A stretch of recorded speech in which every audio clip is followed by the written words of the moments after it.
Well, Club Shay is getting messier and messier. It's almost like Wendy Williams didn't go anywhere. She just got a weight set.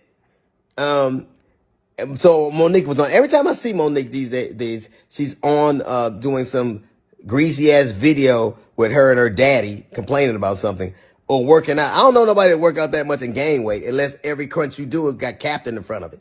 But apparently she goes on Club Shay and tells the story about how she came on my radio show and I wasn't there at the time.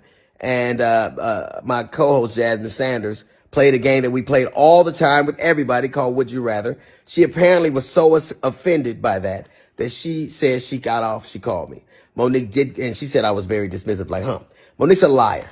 When Monique did call me, I heard her complaints. I listened to her and I pulled the segment. So if I had been as dismissive as she alleges I was, that segment would have aired. It didn't because I respected her wishes. She's a liar.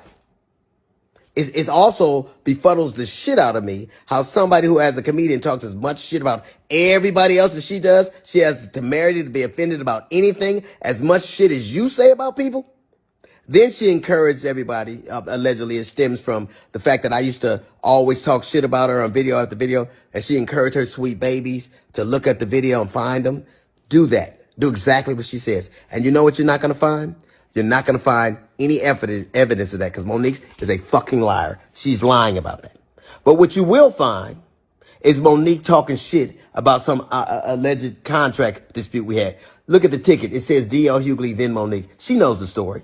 But what she did in response to that, she talked about my dog, my wife. This broad even brought out my daughter's personal trauma. My daughter was molested and Monique brought that shit out and told the world that I allowed my daughter to be raped in front of me. The lying motherfucker. She knows she was lying. And it only stopped when everybody from my family checked her. It's interesting. You know what else you won't see Monique doing? You won't ever see her with her family, videos with her children or grandchildren, because nobody fucks with me. How do you have sweet babies when your own babies don't fuck with you?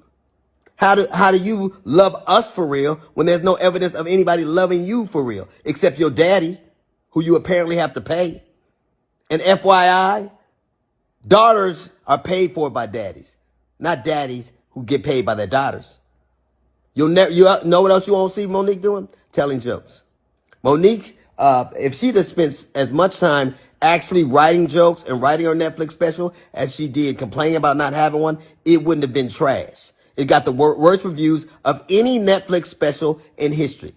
Because that's what Monique does. She complains and she has grievances. You never see her being a human being. You never see her being sweet and warm to people. Except when she's using it to butter somebody up to get something. There's a reason why everywhere she goes, shit starts. Everywhere she goes. How is it that nobody fucks with you? Not even your family. How do you, I was on the road getting it. I get it every goddamn week. Look at my schedule versus yours. See how much I'm going. And I still manage to have a relationship that I cherish with my children. Can you say the same? You can't. Because all you do is talk about your grievances and who did you wrong. There's a reason you're by yourself. There's a reason you got to pay a man to love you. It's sad. There's an old adage that says you can't buy love. It's a shame, Monique, that you probably always will have to.